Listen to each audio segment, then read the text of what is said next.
Baik, bismillahirrahmanirrahim. Assalamualaikum warahmatullahi wabarakatuh. Di sini saya akan menjelaskan mengenai proses pembentukan tulang dan perkembangan tulang.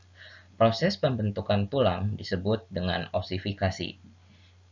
Osifikasi terbagi menjadi dua, yaitu osifikasi intramembran dan osifikasi endokondrial. Osifikasi intramembran yaitu proses pembentukan tulang langsung dengan cara mengganti jaringan penyambung padat dengan simpanan garam-garam kalsium untuk membentuk tulang. Prosesnya hanya terjadi sekali. Adapun proses osifikasi intramembran yaitu pada tahapan ini sel induk yang terletak di dalam mesenkim dibedakan menjadi sel-sel osteoblas dan membentuk pusat osifikasi.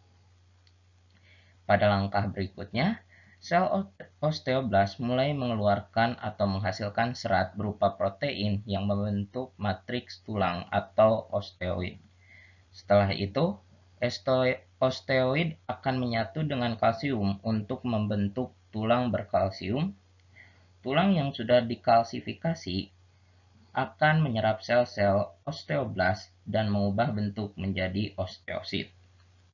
Langkah berikutnya, osteoid diletakkan secara acak di sekitar pembuluh darah terus-menerus. Kemudian struktur yang disebut dengan trabeculae terbentuk di sekitar pembuluh darah dan ditemukan di pori-pori pada lokasi pembuluh darah sehingga membentuk tulang spongiosa.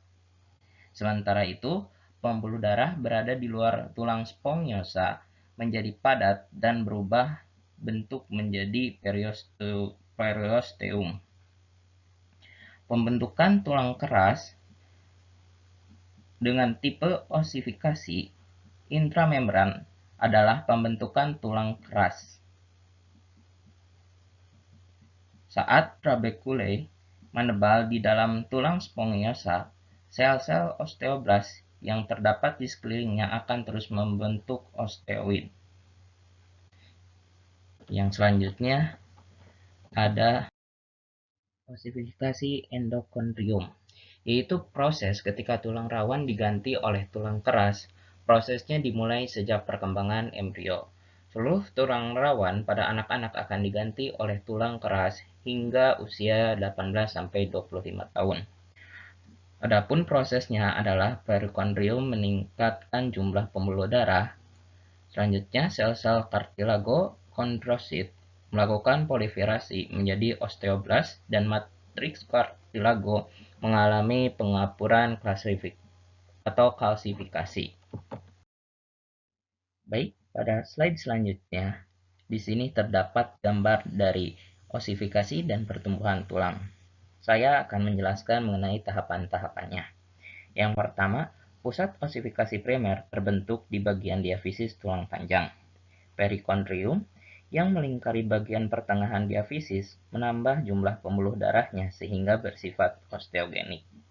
Sel-sel kartilago atau kondrosit melakukan proliferasi sehingga jumlahnya semakin meningkat, ukuran sel semakin membesar, dan berubah menjadi osteoblas. Matriks kartilago mulai mengalami pengapuran atau kalsifikasi. Melalui proses pengendapan kalsium fosfat, perikondrium yang mengelilingi diafisis berubah menjadi periosteum. Kemudian, tampak cincin atau tulang periosteum yang mengelilingi bagian tengah diafisis tulang rawan. Kondrosit yang nutrisinya terputus oleh kerah tulang dan matriks yang mengapur akan berdegenerasi dan kehilangan kemampuannya untuk mempertahankan matriks kartilago. Berkas jaringan ikat dan pembuluh darah masuk ke bagian matriks tulang rawan yang berongga-rongga, yang disebut dengan kuncup periosteum. Sebagian sel jaringan ikat embrional tersebut berkembang menjadi osteoblas. Kuncup periosteum yang mengandung osteoblast masuk ke dalam spikula cartilago yang mengapur melalui ruang yang dibentuk oleh osteoklas atau sel penghancur tulang. Osteoblast kemudian meletakkan zat-zat tulangnya pada spikula cartilago yang mengapur atau terkalsifikasi.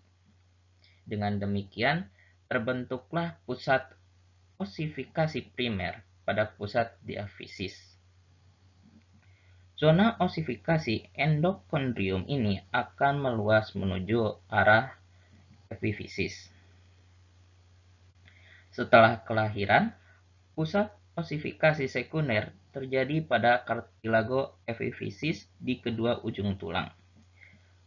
Beberapa bagian tulang memiliki tulang rawan yang tidak digantikan oleh tulang keras, yaitu cartilago articular atau tulang rawan persendian, dan cartilago cakram epifisis yang terletak di antara epifisis dengan diafisis.